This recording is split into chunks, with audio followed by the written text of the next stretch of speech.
ഹരിത വിപ്ലവം ഇന്ത്യയിൽ. ഹരിത വിപ്ലവം ഇന്ത്യയിൽ. ഇന്ത്യയിൽ ഹരിത വിപ്ലവം ആദ്യമായി ആരംഭിച്ച സംസ്ഥാനം പഞ്ചാബാണ്. ഇന്ത്യയിൽ ഹരിത വിപ്ലവം ആദ്യമായി ആരംഭിച്ച സംസ്ഥാനം പഞ്ചാബാണ്. മെക്സിക്കോയിൽ നിന്ന് കൊണ്ടുവന്ന അത്യുൽപാദന ശേഷിയുള്ള ഗോതമ്പ് വിത്തിനങ്ങളും ഫിലിപ്പീൻസിൽ നിന്ന് കൊണ്ടുവന്ന നെൽവിത്തിനങ്ങളുമാണ് ഹരിത വിപ്ലവത്തിൻ്റെ ഭാഗമായി ഇന്ത്യയിൽ പരീക്ഷിച്ചത്.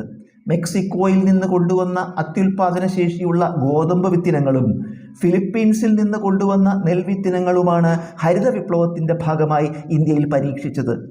2 ഘട്ടങ്ങളിലായാണ് ഇന്ത്യയിൽ ഹരിത വിപ്ലവം അരങ്ങേറിയത്.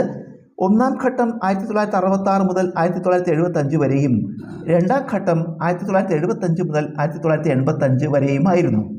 2 ഘട്ടങ്ങളിലായാണ് ഇന്ത്യയിൽ ഹരിത വിപ്ലവം അരങ്ങേറിയത്.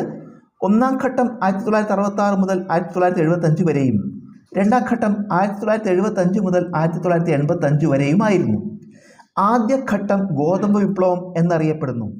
ആദ്യഘട്ടം ഗോതമ്പ് വിപ്ലവം എന്നറിയപ്പെടുന്നു. പഞ്ചാബ്, ആന്ധ്രാപ്രദേശ്, തമിഴ്നാട് എന്നീ സംസ്ഥാനങ്ങളിൽ മാത്രമായിരുന്നു ആദ്യഘട്ടത്തിൽ ഹരിത വിപ്ലവം നടപ്പാക്കിയത്. പഞ്ചാബ്, ആന്ധ്രാപ്രദേശ്, തമിഴ്നാട് എന്നീ സംസ്ഥാനങ്ങളിൽ മാത്രമായിരുന്നു ആദ്യഘട്ടത്തിൽ ഹരിത വിപ്ലവം നടപ്പാക്കിയത്.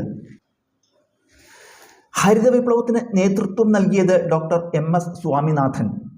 ഇന്ത്യയിൽ ഹരിത വിപ്ലവത്തിന് നേതൃത്വം നൽകിയത് ഡോക്ടർ MS സ്വാമിനാഥൻ. ഇന്ത്യയിൽ ഹരിത വിപ്ലവത്തിന് തുടക്കം കുറിച്ച പ്രധാനമന്ത്രി ലാൽ ബഹദൂർ ശാസ്ത്രി. ഹരിത വിപ്ലവത്തിന് തുടക്കം കുറിച്ച കൃഷിമന്ത്രി C. സുബ്രഹ്മണ്യം. ഇന്ത്യയിൽ ഹരിത വിപ്ലവത്തിന് തുടക്കം കുറിച്ച കൃഷിമന്ത്രി C. സുബ്രഹ്മണ്യം. ഹരിത വിപ്ലവത്തിന് തുടക്കം കുറിക്കുന്ന സമയത്തെ പഞ്ചവത്സര പദ്ധതി 1961 മുതൽ 1966 വരെയുള്ള 3ാം പദ്ധതി. ഹരിത വിപ്ലവം തുടക്കം കുറിച്ച സമയത്തെ പഞ്ചവത്സര പദ്ധതി 1961 മുതൽ 1966 വരെയുള്ള 3ാം പഞ്ചവത്സര പദ്ധതി.